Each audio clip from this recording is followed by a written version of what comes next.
Good morning. Good morning, Facebook. Good morning, Instagram.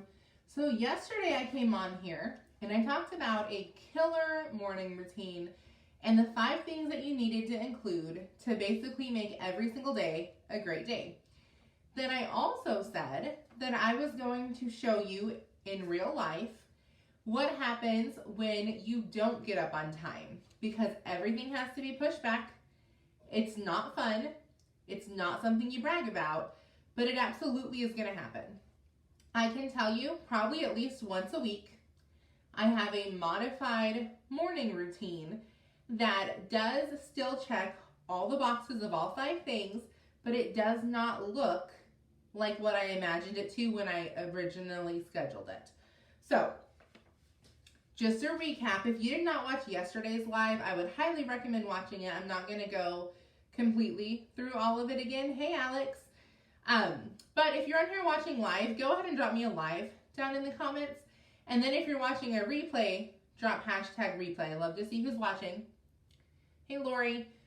So just a recap, the 5 things that you want to make sure you include in your morning routine, and if you want more details on that, you can watch yesterday's live, are music / motivational videos, speaking, podcasts, whatever.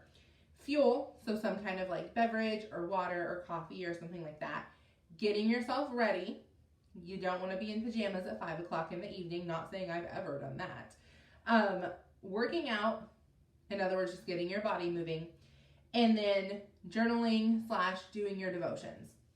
Now, I also walked you through what my perfect morning routine looks like and what I do pretty much 5 out of every 7 days. Sometimes 6 if I'm lucky, but again, you're never going to have perfect weeks every single week where you never hit the snooze button, you never have a bad day, you never stay up later than you planned. Things happen.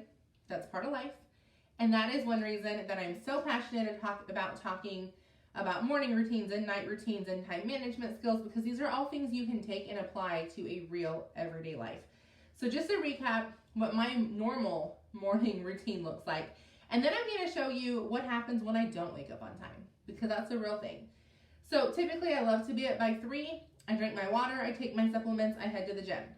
By 4:30, I'm doing my journaling and my devotions. 5:30, I'm prepping my husband's lunch, also prepping anything that we need for lunch or dinner that day.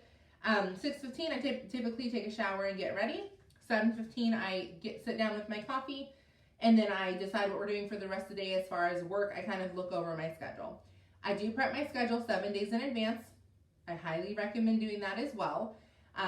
More to come on that. I do have a video I'm working on editing for you guys that lays out a little bit more in detail what a mock schedule looks like and the benefits of doing it for the average, everyday, ordinary mom. Highly recommend. But here's what happens when I don't wake up at 3 o'clock. Now, you can fill in whatever time it is for you. Maybe your goal is to get up at 5 or 6 or 7. So this would be, okay, my goal was to get up at 7. I didn't get up until 9:30. What can I do to not feel like I'm completely off track and I've wasted the entire day? That is what I had to run into and what I had to really come to terms with. Okay, I didn't wake up on time. It does not mean my day is wasted. Does not mean I can't check off all 5 things and still be on track for whatever the rest of the day entails. One second. Stay hydrated, y'all.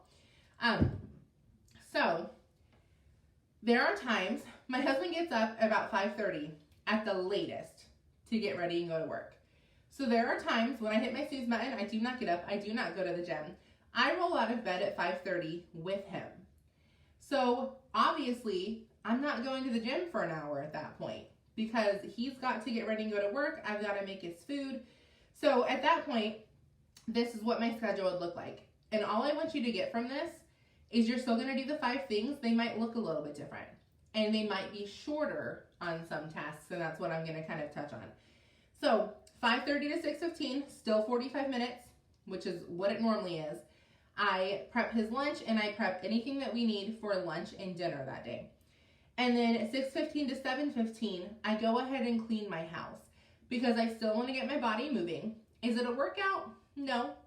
Am I still getting my body moving? Absolutely. So typically, I schedule an hour a day to clean my house anyways. So on the days where I don't wake up and go to the gym, I just do it first thing in the morning instead of doing it later in the day. And I'm going to show you how that fits in a minute. So 7:15 comes, my house is clean. I've already listened to a good hour of self-development or a podcast or something motivational. And that's when I go ahead and sit down and I do my journaling and my devotions. I still give myself an hour because that's a non-negotiable for me. That is something that is a do or die. I've got to get my journaling and my devotions done or my day does not go smoothly. Now here's where I cut a corner. 8:15, instead of taking an hour to get ready, I give myself 30 minutes. Maybe that means I don't do my hair. Maybe it ends up my hair looks like this. Now I did get up at 3 o'clock this morning. I did my normal stuff, but I didn't feel like doing my hair, and that's okay. I don't have to. You don't have to. There's nothing wrong with brushing your hair and putting it in a braid or a bun or a ponytail or leaving it long if you can. I can't. If I don't do my hair, I have to put it up. And it may mean I don't put makeup on that day. Again, I don't wear makeup every day. I don't have to. That's the beauty of being confident in your own skin. Makeup may make you feel pretty, but you know you're also pretty without it. So I highly encourage you to not feel like you have to do yourself all up every single day either. So I give myself 30 minutes instead of an hour, which shaves off 30 minutes. So at this point, 8:45 is when I'm sitting down and I am going to go ahead and look at my schedule the rest of the day and make sure we're still in line with everything and start work and school. So at this point, it looks like I'm an hour and a half behind, but in reality, I'm only 30 minutes behind. Because remember, I told you I always schedule an hour in my day to clean. So if I wake up late, I do that hour in the morning instead of doing my workout. So realistically, I'm only 30 minutes behind at this point. I got the extra sleep. I still did all 5 things, checked off all 5 boxes. But by shortening some things, moving some things around, I'm only 30 minutes behind my normal schedule. So I don't feel overwhelmed. And then it's very easy to get those 30 minutes caught back up. Here's what I do. We have several options. I can either do 30 minutes less of school that day, and depending on what we're doing, that's easy because I always overschedule school time and we'll play extra games, watch a little TV, do something on the phone, whatever. I purposely overschedule for school. That way, if she does have a rough morning or has something that is harder than what I think it's going to be for her, we're not rushed. I don't like rushing during school. I don't think that's fair for her. I can do 30 minutes less of work. That's the beauty of working from home. You control your schedule. So if you want to do 30 minutes less of work on those days, you can. I can stay up 30 minutes later. And now I don't typically choose this option because it's very easy for me to say I'm going to stay up for 30 minutes. It turns into 2 or 3 hours because I get caught up doing what I'm doing. But that is an option, especially if you have more self-discipline than I do. Stay up 30 minutes later. Or I can just take out a task that normally would be a 30-minute task. So there's so many ways to get those 30 minutes back to where, yes, my morning may have not started off exactly on the foot that I wanted it to. Things may look a little differently than it did on paper, but by the end of the day, I still got everything done. I don't feel overwhelmed. I don't feel stressed. I don't feel like I'm running like a chicken with my head cut off, and I still started my day on a good tone with being able to have a good mindset and take control of the situation as far as my attitude and stuff when it comes to starting the day and starting my family. So hope that helps, and I will talk to y'all in my next video.